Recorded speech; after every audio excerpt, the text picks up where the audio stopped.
Captain Marcus Holloway stood on the bridge of the USS Defiance, humanity's newest deep space exploration vessel. The ship had been patrolling the outer rim of human territory when Communications Officer Jenny Walsh detected something extraordinary. Strange energy signatures were emanating from the direction of Earth, patterns unlike anything in their databases. "Sir, the readings are off the charts," Jenny reported, her fingers dancing across the holographic interface. "Multiple energy bursts across Earth's surface. The electromagnetic interference is jamming our long-range communications." Her voice carried genuine concern as she tried to establish contact with Earth Command. Navigator Tom Bradley pulled up the tactical display, showing the energy signatures in brilliant detail. Massive heat blooms appeared across every continent, followed by expanding electromagnetic pulses that rippled through space. The pattern seemed both random and coordinated, suggesting an advanced attack strategy that no human military doctrine could explain. "This can't be natural," muttered Chief Engineer Roberto Santos from his position at the engineering console. "The energy output is equivalent to nuclear detonations, but the signatures are all wrong. It's like someone is using technology we've never seen before." His weathered face showed the concern of a man who had seen too many battles. First Officer Diana Foster moved to stand beside Captain Holloway, studying the display with trained eyes. "Captain, if Earth is under attack, we need to get word to the Colonial Defense Network immediately. Every human settlement in this sector needs to know what we're facing." Her military bearing remained steady despite the gravity of the situation. The ship's artificial intelligence, Victor, processed the incoming data streams with mechanical precision. Analysis indicates coordinated strikes across major population centers. Pattern suggests systematic bombardment by unknown forces. Recommend immediate course change toward Sol system for reconnaissance and potential evacuation assistance. Captain Holloway felt the weight of command pressing down on him. Earth was humanity's birthworld, home to 12 billion souls. If an alien force had launched a surprise attack, the consequences could be catastrophic. The human colonies scattered across dozens of star systems would be defenseless against such advanced technology. "Set course for Earth, maximum burn," Holloway commanded. "Jenny, keep trying to raise Earth Command on all frequencies. Tom, I want every sensor array focused on that direction. We need to know what we're dealing with." The bridge crew moved with practiced efficiency, their training taking over despite the unprecedented situation. As the USS Defiance accelerated toward humanity's homeworld, the crew couldn't shake the feeling that they were witnessing something that would change the course of human history. The mysterious energy signatures continued to pulse across Earth's surface, each burst more intense than the last, painting a picture of devastation that chilled them to their cores. The question that haunted every mind on the bridge was simple, yet terrifying. Who had the power to assault Earth itself, and what did they want with humanity? Deep in the crystalline corridors of Nexus Station, the emergency assembly of the Interstellar Confederation had been called to order. President Zara Vex of the Centauri Alliance presided over representatives from 43 different species, each more concerned than the last about the developing situation in the Sol system. Ambassador Keth Moore of the Andromedan Collective manipulated the central holographic display with his four-fingered hands. "The energy readings from the human homeworld exceed anything in our military databases. These aren't conventional weapons signatures. The technology appears to be beyond even our most advanced warfare capabilities," the assembled delegates murmured, among themselves, in dozens of different languages. Humanity had only recently made contact with the greater galactic community barely 2 standard years ago. They were still considered a primitive species, barely capable of faster-than-light travel, yet something was turning their homeworld into what appeared to be a battlefield. Defense Coordinator Lisa Quinn, the only human representative present, stood to address the assembly. Her hands trembled slightly as she accessed her datapad. "I've lost contact with Earth Command 6 hours ago. Our colony networks are reporting the same energy signatures that your sensors are detecting. We're as puzzled as you are about what's happening." General Vos Kran of the Rigel Military Command leaned forward in his specialized atmospheric suit. "If an unknown force has the capability to assault a protected world with such intensity, every member species of the Confederation is potentially at risk. We cannot allow this aggression to go unanswered." The Confederation's Chief Science Officer, Dr. Nella Trin from the Vega Research Institute, had been analyzing the data since the first reports arrived. The mathematical precision of these energy bursts is remarkable. They're occurring at regular intervals across the planet's surface, almost as if following some predetermined pattern or schedule. President Vex called for order as concerned voices rose throughout the chamber. "We must determine our response carefully. The humans may be a young species, but they are under Confederation protection. However, we cannot risk our fleets against an unknown enemy without better intelligence." Suddenly, communications specialist Jora Fell announced an incoming transmission from the Sol system. "Priority message from human vessel USS Defiance. They're requesting immediate conference with Confederation leadership." The chamber fell silent. As the transmission was patched through to the main display, Captain Marcus Holloway's image appeared, his uniform bearing the insignia of Human Space Command. "Esteemed members of the Interstellar Confederation, this is Captain Holloway of the human vessel USS Defiance. We're approaching Earth and have detected the same energy signatures that your monitoring stations are reporting." Ambassador Keith Moore responded first. "Captain Holloway, our analysis suggests your homeworld is under massive assault by unknown forces. Do you have any intelligence about the attacking vessels or their origin?" The concern in his voice was evident despite the translation matrix. Holloway's expression was grim but determined. "That's just it, Ambassador. Our sensors show no foreign vessels in the Sol system, no energy signatures consistent with known weapons technology. The explosions appear to be originating from Earth's surface itself, but we can't establish communication with our ground forces." Dr. Nella Trin's antennae twitched with curiosity. "Captain, are you suggesting the attacks are coming from within your own world? That would imply either a civil conflict or some form of internal catastrophe we haven't encountered before." The implication sent a chill through the assembled delegates. If humanity was destroying itself from within, the Confederation faced a dilemma unlike any in their recorded history. Captain Marcus Holloway gripped the command chair as the USS Defiance dropped out of hyperspace at the edge of the Sol system. What they saw defied every expectation they had formed during their desperate journey home. Earth hung in space like a brilliant jewel, completely intact and showing no signs of the devastation they had feared. "Captain, I'm reading normal atmospheric conditions," reported Chief Engineer Roberto Santos, his voice filled with confusion. "No radiation signatures, no debris fields, no signs of orbital bombardment. Earth appears completely normal from this distance." His instruments showed readings that contradicted everything they had detected from deep space. Navigator Tom Bradley enhanced the visual display, bringing Earth's surface into sharp focus. "Sir, I'm detecting those energy signatures again, but they're not coming from weapons. They're coming from celebrations." His voice carried disbelief as he processed the sensor data.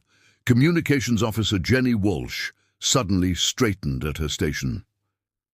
"Captain, I'm receiving a transmission from Earth Defense Command.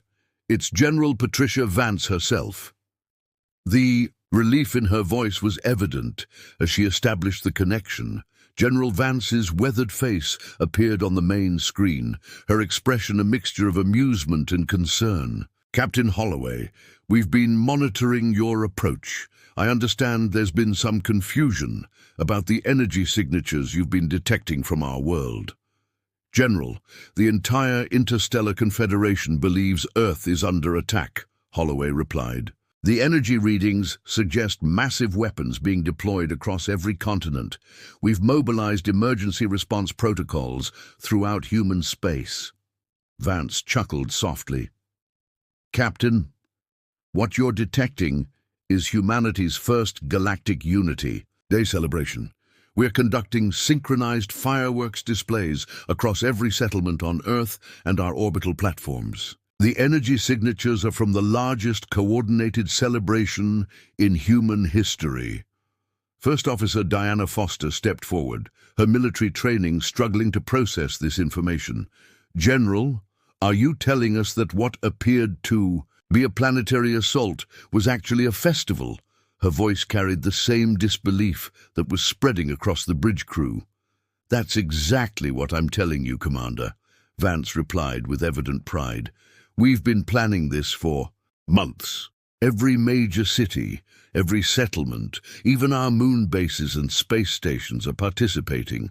We wanted to commemorate humanity's entry into the galactic community with something spectacular. Chief Engineer Santos shook his head in amazement.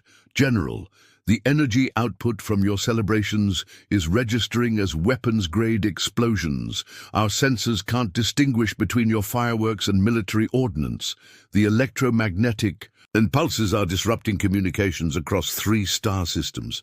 General Vance's expression grew more serious. We may have underestimated the scope of our celebration, Captain. Our pyrotechnic engineers wanted to create something visible from space, something that would announce humanity's presence to the galaxy. Perhaps we succeeded too well. Navigator Bradley was studying the tactical display with new understanding. The mathematical precision we detected wasn't from an attack pattern.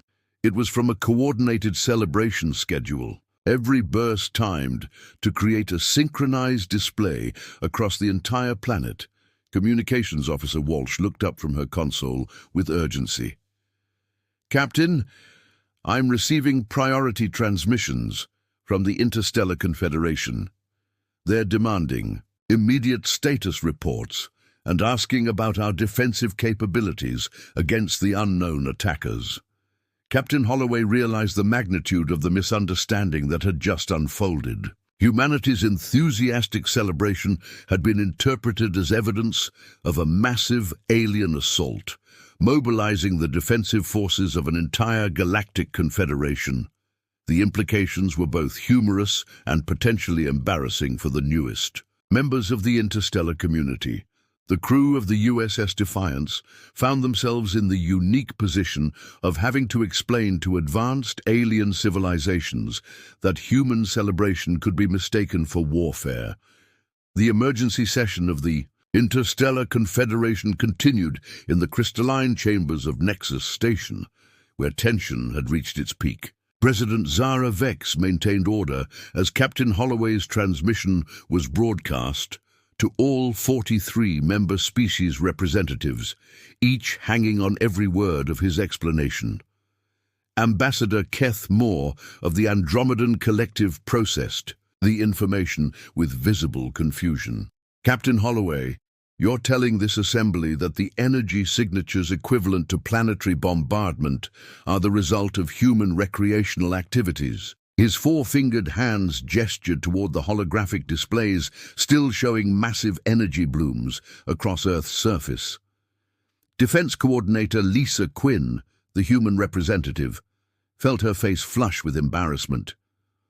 Honored delegates, I must apologize for this unprecedented situation. Humanity's cultural practices may have been inadequately explained during our integration process. Her voice carried the weight of diplomatic crisis as she addressed the assembly. General Voss, Gran of the Rigel Military Command, stood to address the chamber. In 3,000 years of Confederation history, no member species has ever simulated a planetary assault through celebratory means. The military implications of this misunderstanding are staggering. His tone suggested both amazement and concern. Dr. Nella Trin from the Vega Research Institute manipulated her data displays with scientific curiosity. The coordination required to synchronize these energy releases across an entire planet demonstrates remarkable organizational capabilities. The precision timing suggests advanced computational resources and unprecedented cooperation. President Vex called for calm as murmurs spread throughout the assembly. The immediate crisis appears to be resolved, but we must address the broader implications. The Confederation Defense Fleet has been mobilized based on false threat assessment. Our response protocols may need revision. Communications specialist Jorah Fell reported additional incoming transmissions. Priority messages from 17 different species fleets requesting engagement orders. Our military command structures are awaiting instructions for potential combat operations. The scope of the mobilization was becoming clear to everyone present. Ambassador Vel Thar of the Outer Rim Territories raised a concerning point. If human celebratory activities can be mistaken for military assault, what does this suggest about their actual military capabilities? Are we dealing with a species whose recreational activities rival our weapons technology? Captain Holloway's image remained steady on the main display as he addressed these concerns. Honored delegates, humanity has always approached celebration with the same intensity we apply to any endeavor.